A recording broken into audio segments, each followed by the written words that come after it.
Today I'm going to give you 10 strategies on how to sustain conflict throughout your novel.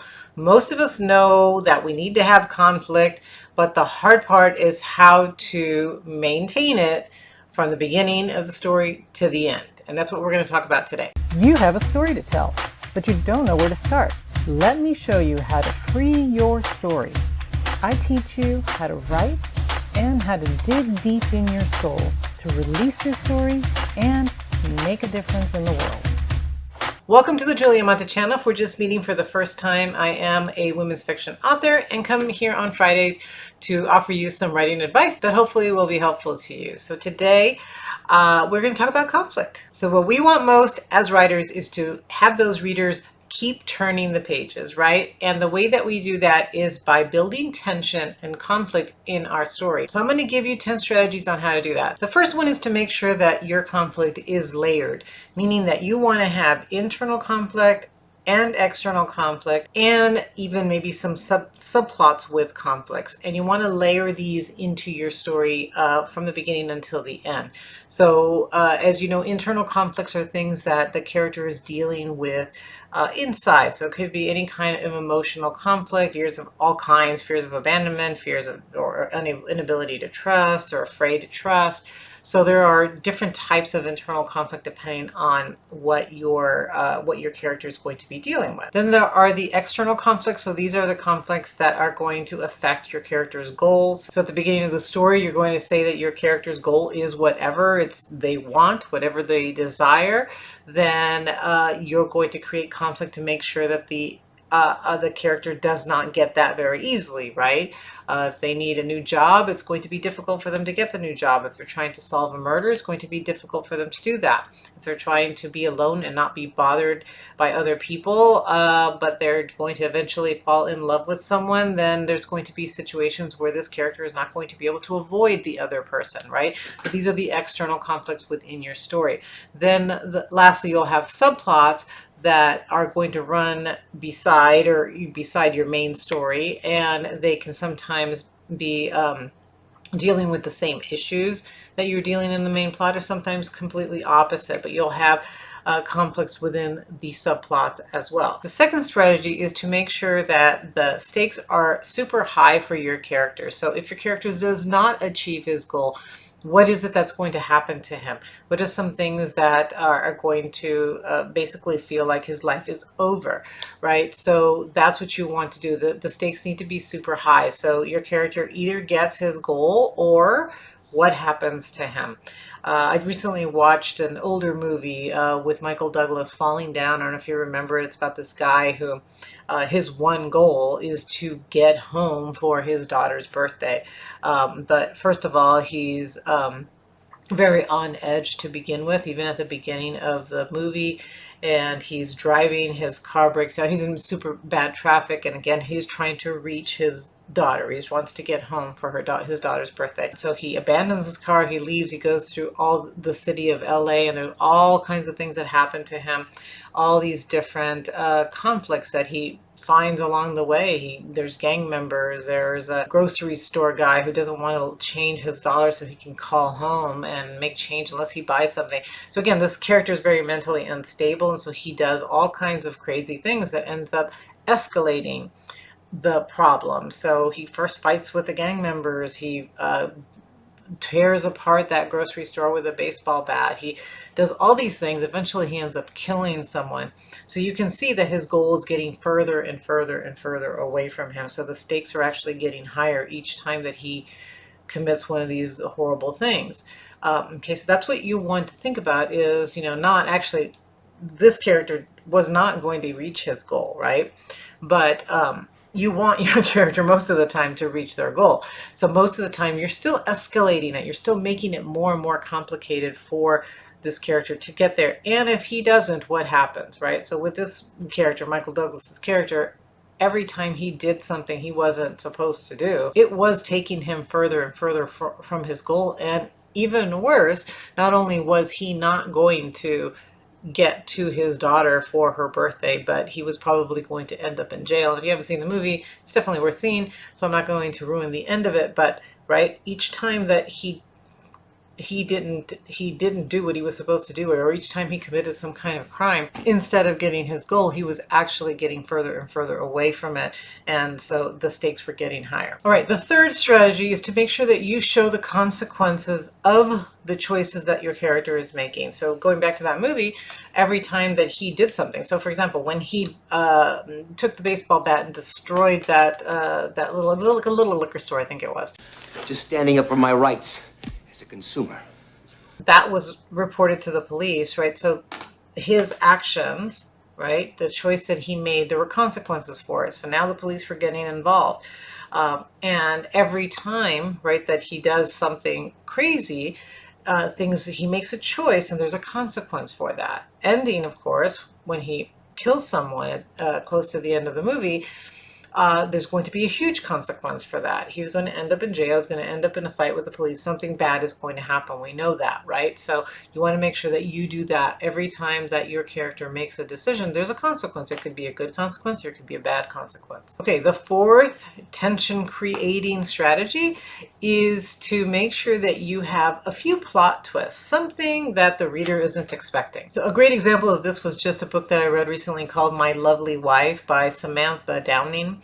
And she has quite a few plot twists in there. So the very short version of the story is that it's about a couple. They appear to be happily married, and they just appear to be a very normal family. They have a couple of kids, but they're actually serial killers, right? So they end up doing this for amusement. So it's kind of a weird, kind of a weird premise. But what happens throughout this is that there's a lot of little plot twists, things that are happening that you expect is going in one direction, but really something else is happening. For example, close to the beginning of the book, we're told that the main character, whose name is Millicent, has an older sister named Holly. And she tells her husband, boyfriend at the time, that Holly was this terrible sister, that she would do all kinds of things to harm her and beat her up, and then she'd hide it from her parents. And every time that Millicent would try to tell the parents, they wouldn't believe her, until at one point, Holly, they're both driving, and she purposely crashes the car to try to kill Millicent. So they take Holly and they say, okay, something is wrong with her. She ends up going into a mental hospital. So this is the story we have at the beginning, and this is the story of her sister. But somewhere in the middle of the book, close to the middle of the book, maybe a little bit before the middle, we find out that Holly is getting out of her mental institution, and Holly's trying to contact her. And Millicent is freaking out, obviously, because his sister was abusive and horrible to her, and mentally unstable. Well, we find out, though, that Holly contacts her husband and tells him the story that no, it was never like that, that it was actually the other way around, that Millicent set her up. And so this is sort of a little bit of a plot twist, because we start to think, well, wait, if this is true, can we actually believe anything that Millicent is saying in this story? And then come to find out that it was actually Millicent who was the one that was harming herself. And so that is a plot twist, because now we're thinking, well, there is something deeply wrong with this woman if she made up this whole story that actually ended up having her older sister go into a mental hospital. So now we're really starting to distrust everything that's happening, and everything that's going to happen in the future, right? So with plot twists, you're changing things a little bit. You're putting things that are a little bit unexpected in the story, so that catches the reader's interest. It keeps that conflict going. It keeps that tension going in the story. Okay, the fifth strategy is to look at your story's pace. So your story cannot be going at super fast speed all the time, because what will happen is your reader will actually get tired. They need a break. So if one thing's happening, the next thing's happening, the next thing's happening, it actually starts to get a little boring, because there is no time to think about it. There's no time to watch the character react to something. When I go to movies and there's like a 15, 20 minutes, 25-minute car chase, it gets a little boring after a while, right? So that's the same thing. So what you want to do with your story is have some pacing built into it. So there is a book, I think I have it, and I'm sure I've shared it in the past because I do like it. So let me grab it real quick. I do happen to have it on my desk. It is called Scene and Structure by Jack Bickman. And he talks about having scenes and sequels. So what does he mean by that? Well, the scenes are your actions. This is where things are happening. So it's an action scene, the car chase, the murder, whatever is happening, the love scene, right? There's the action that's happening. Well, right after a scene, you tend to have a sequel. And so a sequel slows things down a little bit, and it helps the reader understand what just happened. So this person was just murdered. Okay, well, holy cow, was I wasn't expecting that. So what am I going to do now? What am I going to do with the body? What am I going to do? How am I what's next? What are the next steps? So typically in a sequel, the character is planning their next move, trying to decide what's going to happen, especially if this is a plot twist that wasn't expected. Now the character has to figure out what is his next move. Then we watch the character make a decision. Sometimes there's emotions in the sequels.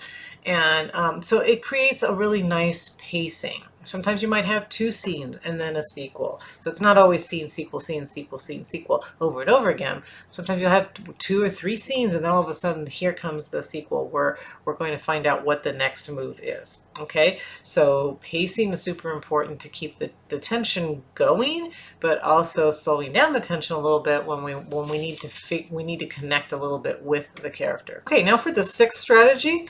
And here what you want to do is, or what I want to talk about is making sure that your character is the one that's driving the conflict. So the conflict isn't always coming from the outside. It actually shouldn't come from the outside. It appears to come from the outside, but it's really based on the choices that your character is making. So the character is always driving the tension and the conflict. I'll give you an example from one of my books. So my last book, Let Us Begin.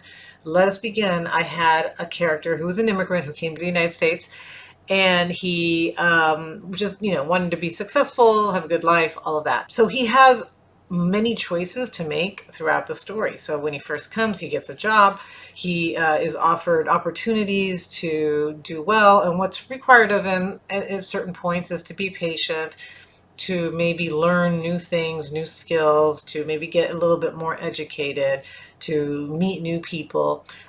So some opportunities are requiring that of him. There are other opportunities that he gets to make kind of fast money. They're not always ethical.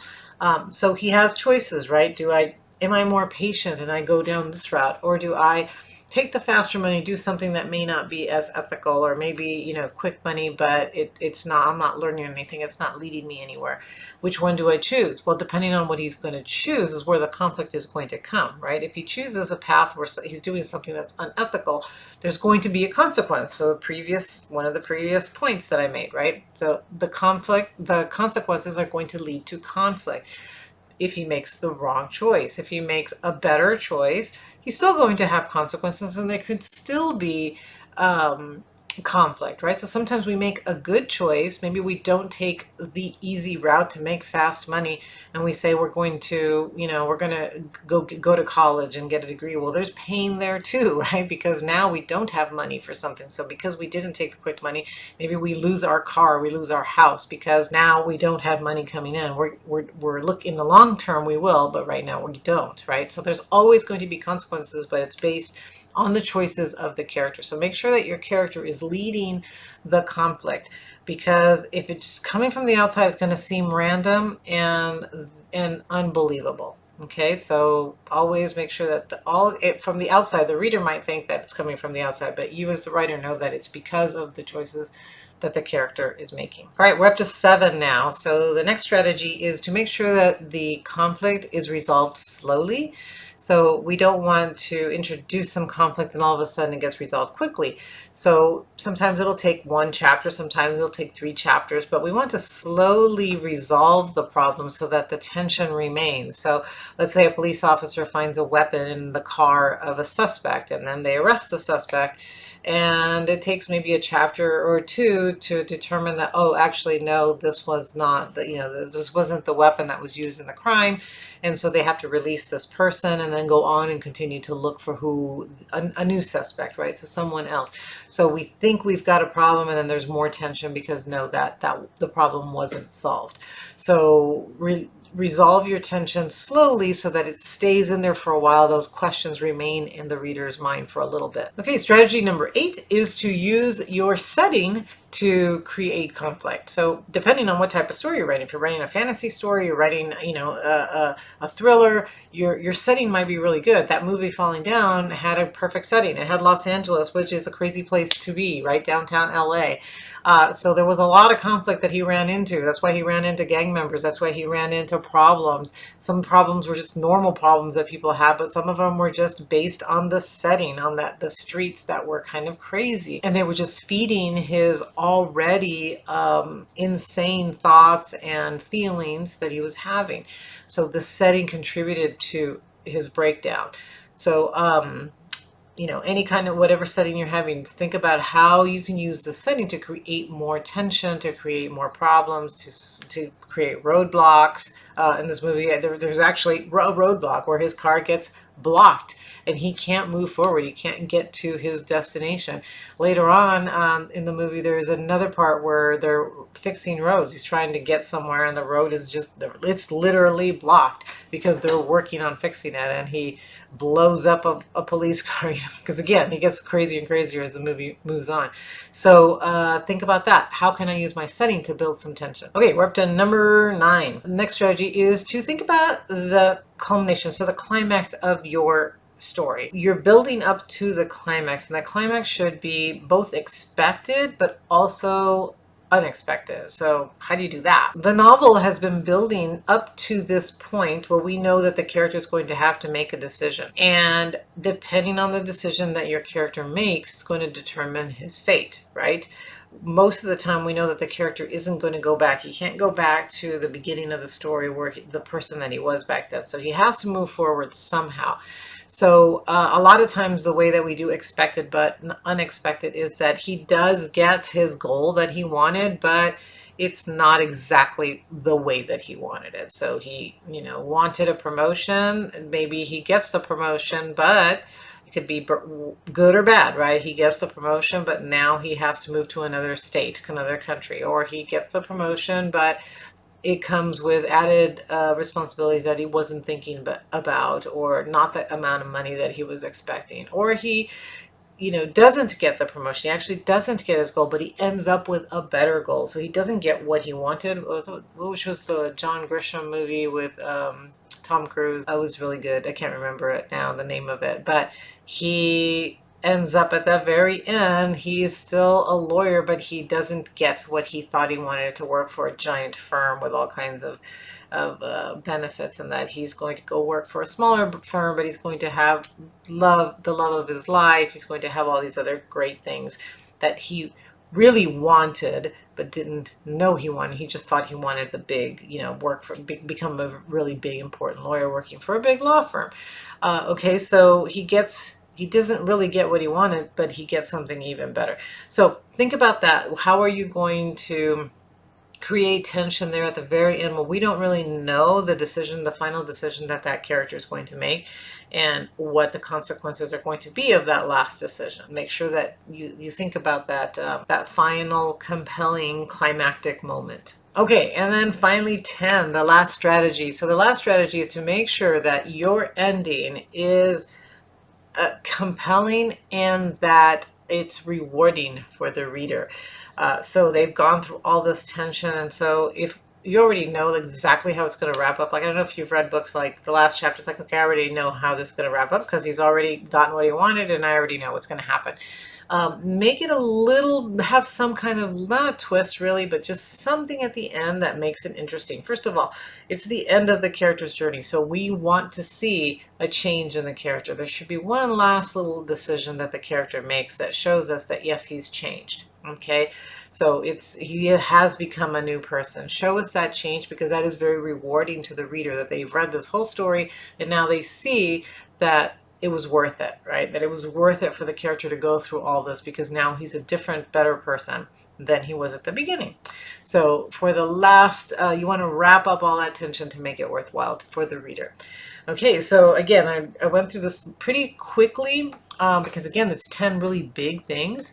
So one of the things that I will do is I will link a few things down at the bottom just so that you can look at. I actually have written about this on a few blogs. Like I have a blog about writing high stakes and about a couple of other things. So I will, scenes and sequels, I'm pretty sure I've either made a video or written about it in the past. So I will link that below so that you can refer to it. All right, I hope that this has been helpful. If it has, I hope that you will hit that like button, and I hope you will subscribe to the channel so that you will come back next week and I will have something else to share with you. Until then, have a great week.